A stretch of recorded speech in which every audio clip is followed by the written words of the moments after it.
Et ce camembert, c'était pour vous montrer surtout ça, les fractures de vertèbres qui sont les plus négligées. Troisième chose importante, regardez quand on compare les fractures ostéoporotiques aux accidents vasculaires cérébraux, aux atteintes cardiaques et notamment à l'infarctus du myocarde et au cancer du sein, c'est largement au-delà en termes de prévalence. Troisième point qui est important, c'est quand vous devez demander une ostéodensitométrie. Eh bien, les recommandations sont très claires. Regardez, si je le fais dans la population générale, quel que soit l'âge et le sexe, c'est que je veux explorer une déminéralisation osseuse ou une fracture vertébrale. Alors, qu'est-ce que c'est que la fracture vertébrale sans contexte traumatique? C'est très simple. C'est la fracture, c'est par une chute de la hauteur de l'individu. C'est-à-dire que la dame tombe, normalement, elle ne doit pas se fracturer une vertèbre. Si elle se fracture, c'est qu'il y a quelque chose qui ne va pas dans le tissu osseux. La dame tombe, elle se fracture l'avant-bras, la fameuse fracture de Poutocols. Donc vous voyez, c'est dans ces conditions qu'il faut le demander. Et bien entendu, l'antécédent de fracture périphérique, toujours sans traumatisme. Donc soit contexte de traumatique, soit antécédent. Et la pathologie qui va induire l'ostéoporose. On vient de parler de la corticothérapie. Regardez, alors excusez-moi, c'est 7,5 mg par jour déjà, il faut explorer. Et les autres maladies qui génèrent, mais ça vous les connaissez bien, les endocrinopathies, l'hypogonadisme prolongé. Et chez la femme ménopausée, en plus de tout ce qu'on a cité plus haut, c'est la fracture du col chez la mère ou le père, c'est ça les parents de premier degré, l'IMC bas, donc quand elles sont maigres, la ménopause précoce, avant 40 ans, et bien entendu la corticothérapie, et ça on le retrouve à chaque fois parce que ça se gère d'une manière particulière. Est-ce qu'une ostéodensitométrie va être demandée en cas de facteur de risque? Et oui, et vous allez retrouver de nouveau, regardez, ménopause avant 40 ans, aménorrhée primaire ou secondaire, faible poids, donc vous retrouvez un petit peu les éléments, parce que dans beaucoup de cas, on vous dit en cas de présence de facteurs de risque, donc attention, c'est pour ça que je les ai projetés, pour bien vous montrer qu'on est logique et cohérent avec ça. L'ostéodensitométrie vous donne des valeurs, et vous savez que l'OMS avait fixé ça. L'ostéoporose est déclarée pour un T-score inférieur ou égal à moins 2,5. Et s'il y a une fracture, c'est qu'elle est sévère ou fracturaire en fait. Attention, dans la décision de traitement, et c'est ça que je vais vous rappeler, eh bien on ne traite pas nécessairement à moins 2,5, on va le voir tout à l'heure. Pourquoi?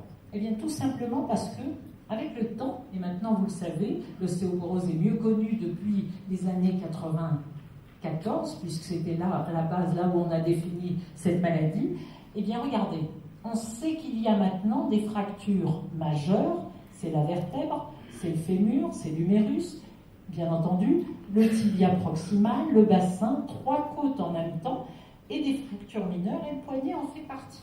Mais attention, c'est pas les doigts et les orteils, les vertèbres cervicales, ça n'entre pas du tout dans des fractures ostéoporotiques.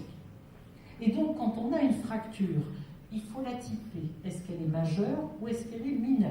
Si elle est majeure, je ne raisonne pas, il faut traiter. Si elle est mineure, je me donne le temps.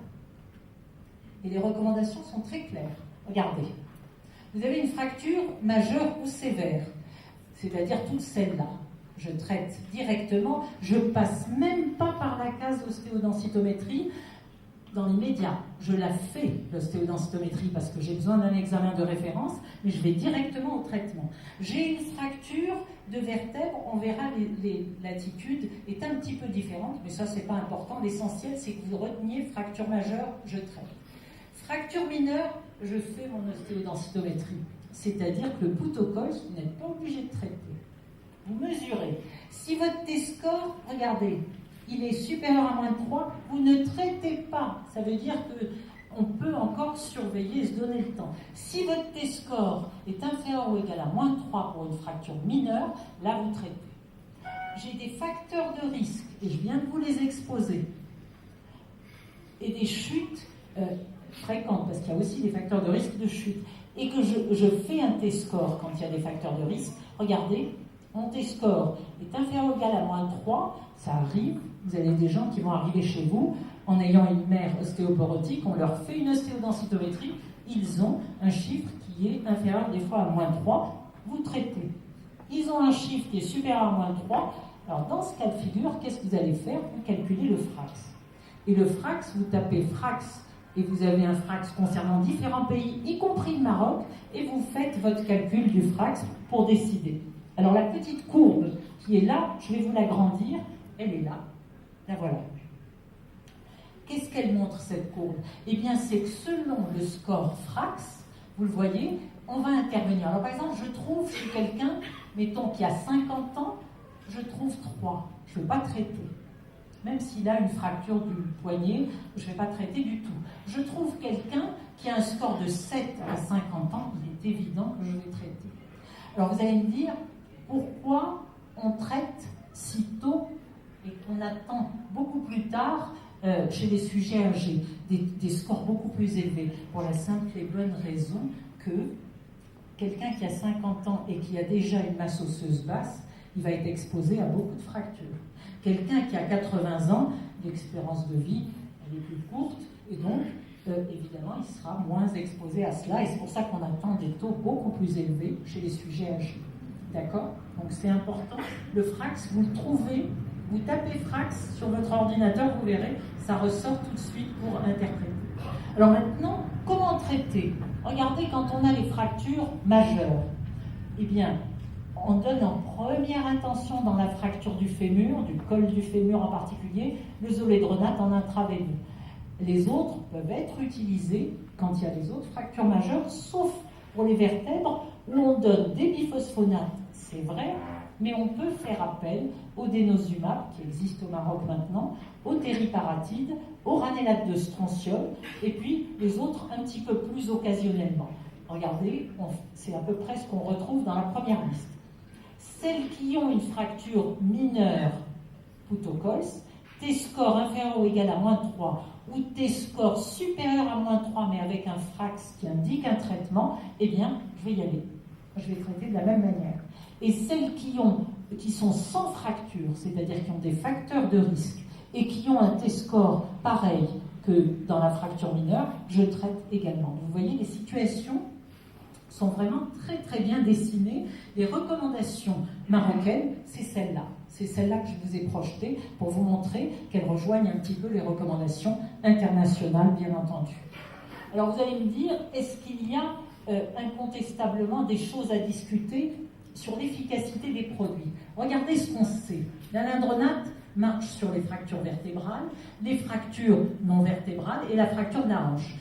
L'ibandronate, une fois par mois, et il existe maintenant au Maroc, il est arrivé, regardez, marche sur les vertébrales et les non vertébrales, mais pas la hanche. Regardez le risédronate, il marche sur les 3. Le zoledronate sur les 3 sites. La calcitonine, c'est fini, on ne l'utilise pas. Et regardez le strontium, il marche également sur les 3. Le dénosumab qui existe au Maroc aussi. Et le tériparatide marche beaucoup sur les vertèbres, c'est pour ça qu'on le donne en cas de fracture vertébrale. Tériparatide, c'est une parathormone particulière, un fragment de parathormone. Alors, c'est pour ça que je voulais vous montrer un petit peu ce tableau. Alors, le dénosumab, le voilà.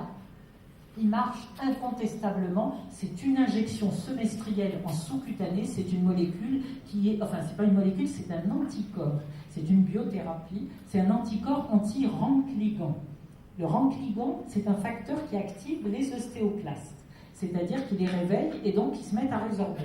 Quand vous donnez un anticorps anti-rancligand, vous freinez l'activité ostéoclastique et vous laissez la formation prendre le relais sur l'activité, bien entendu, de formation, prendre le relais sur la résorption. Alors, toutes les courbes montrent bien l'efficacité du dénosumab, et ça, c'était par rapport à l'augmentation de la masse osseuse lors de la mesure par ostéodensitométrie. En bas, c'est les mesures des marqueurs biologiques, mais je ne m'y attarde pas. Le tériparatide, c'est-à-dire cette fameuse PTH 134, regardez ce qu'elle fait. Elle a un gros avantage. Alors, vous allez me dire, pourquoi on utilise la parathormone? C'est très simple. Quand vous donnez de la parathormone en continu, on sait que ça active les ostéoclastes et que ça entraîne la résorption.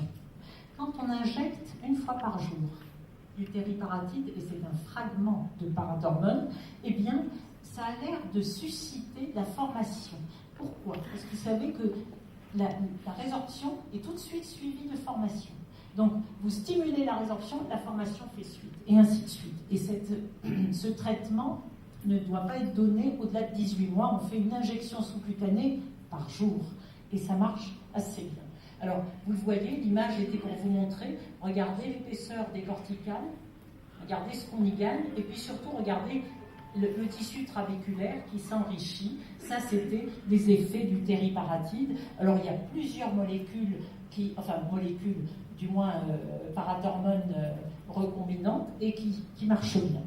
Autre médicament nouveau, cette fois-ci, c'est ce qu'on appelle les antisclérostines. Alors, là, vous avez des ostéoclastes qui sont en train de résorber l'os. Vous avez des ostéoblastes qui vont venir construire l'os et qui, une fois qu'ils ont terminé leur travail, vont intégrer le tissu osseux, et ce sont ces cellules qu'on appelle des ostéocytes. Ce sont des ostéoblastes vieillis. On pensait que les ostéocytes étaient inactifs, or ce sont de grands acteurs du remodelage osseux. Et en particulier, ils sécrètent de la sclérostine. Et donc, ils stimulent la formation.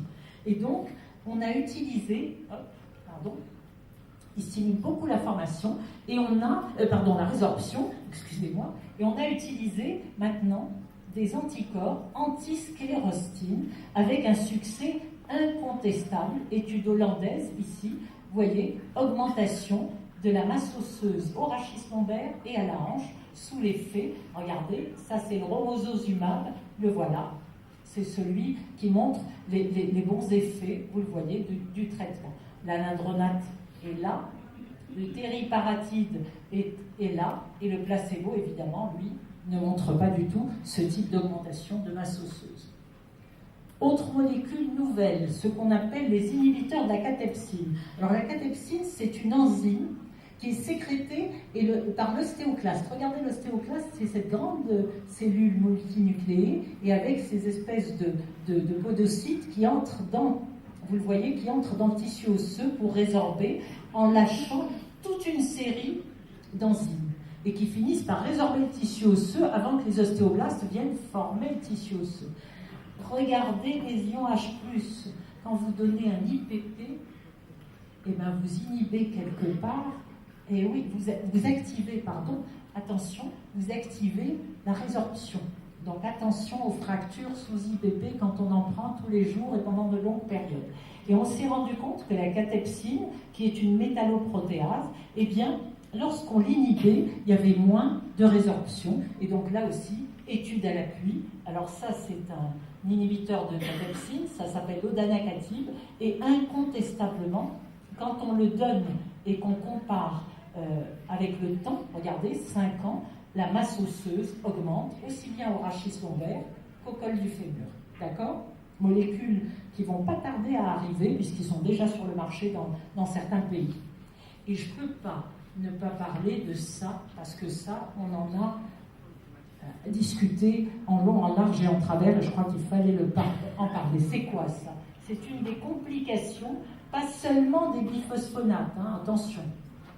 C'est une des complications des autres traitements anti-résorptifs, et notamment denosumab qui existe au Maroc. Eh bien, regardez ce que c'est qu'une ostéonécrose. C'est tout simplement une nécrose du tissu osseux du maxillaire qui peut être visible dans certains cas. Regardez là. Regardez ici la perte, comme elle est très très importante. Vous le voyez. Et vous avez, ces ostéonécroses sont très douloureuses, sont souvent associées aux biphosphonates, puisqu'on va parler d'eux, utilisés par voie intraveineuse, donc c'est vraiment dans des conditions très particulières, et souvent chez les personnes cancéreuses. Alors 1 sur 10 000 à 1 sur 100 000 en termes de fréquence, donc c'est quand même relativement rare. Je vais quand même vous montrer la différence entre les patients cancéreux et les patients ostéoporotiques. Et la différence entre le zoledronate, vous le voyez, et les autres biphosphonates, c'est quand même très rare. Rien à voir avec, bien entendu, regardez, 86,6% avec ceux donnés par voie intraveineuse. Donc absolument rien à voir. Regardez quand c'est bien géré. C'est-à-dire, alors c'est quoi bien géré? Mais c'est tout simplement, avant de donner un biphosphonate par voie intraveineuse, de vérifier l'état dentaire. Et c'est ce qu'on dit à nos malades. Vous allez voir qu'il y a des recommandations